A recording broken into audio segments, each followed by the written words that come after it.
à propos de Jésus, vous aurez au moins minimum 261 000 juste sur Amazon seulement.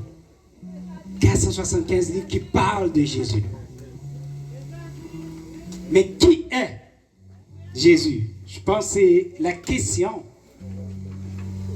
que notre ami a posée au début. Qui est Jésus? Vous savez, c'est un personnage que chacun se fait une opinion de lui. Et ce n'est pas nouveau. Puisque même à son époque, les gens se faisaient déjà une opinion.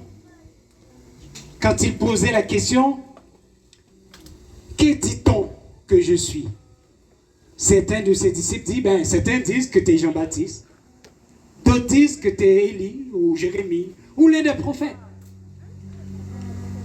Mais la belle question que Jésus a posée, mais vous, qui dites-vous que je suis?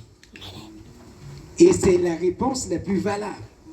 Mais aujourd'hui, nous sommes en 2025. C'est une période de post-moderne. Les gens continuent à se faire leur propre opinion de Jésus. Certains disent, c'est un grand prophète. C'est un grand humaniste. Un grand maître de moralité ou un grand enseignant.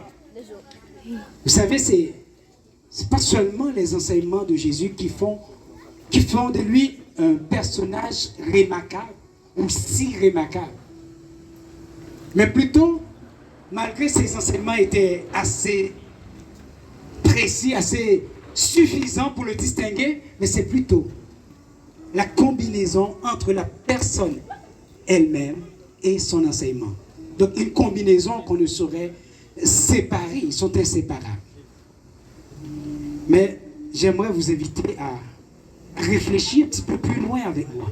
Imagine, maintenant, en 2025, ce 24 juin, quelqu'un arrive en pleine rue de Montréal, au centre-ville, et puis il déclare qu'il est Dieu.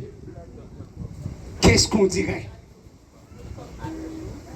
Il y aurait pas mal d'opinions. C'était peut-être pour être dire, c'est faux, c'est un menteur. D'autres diraient, il est fou.